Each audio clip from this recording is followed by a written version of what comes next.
Yeah, this is also a very important question. You want me to go ahead, right?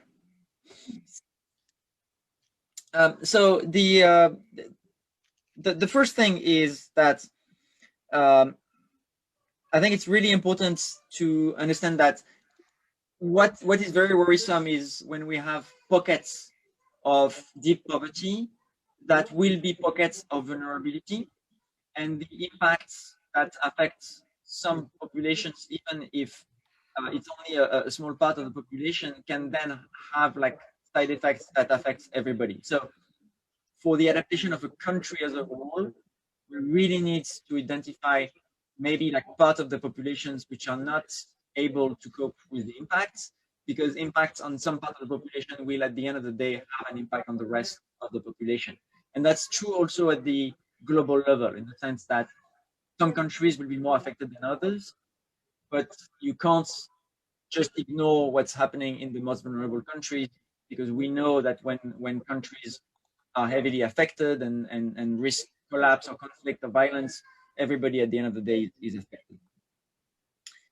On the role of population and the possibility to have continued economic growth even on a finite planet, we're working quite a lot on this concept of green growth, which is being able to continue to grow incomes and reduce poverty, even without growing the consumption of energy, consumption of materials, and pollution. And the idea is that there is so much potential in increasing the efficiency of our economic systems, that there is a lot of room to provide all of the population with more in terms of income and quality of life than today, without necessarily consuming more energy or more materials. And of course, this requires to think about this growth process a bit differently. It can't be only about growing income, but it's growing income in a way that's sustainable.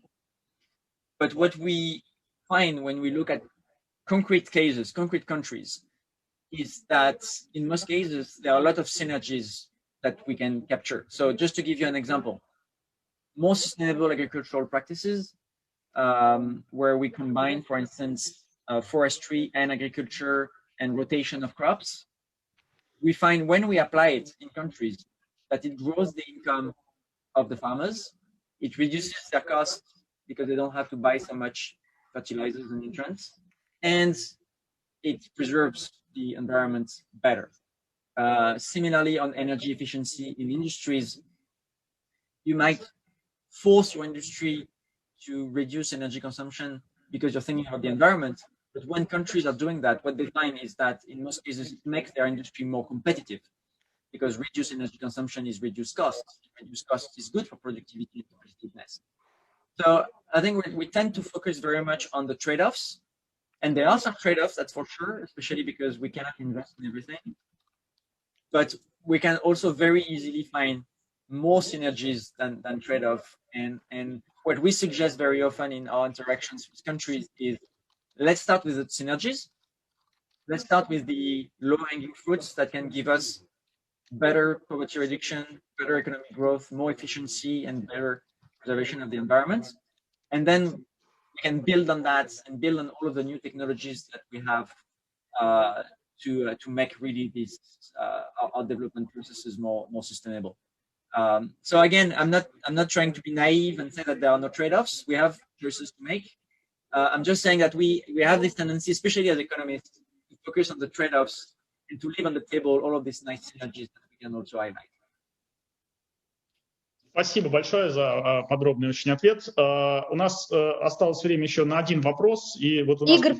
Игорь, прошу прощения, прерву. Уважаемые переводчики, слетел перевод. Пожалуйста, перейдите на нужный канал.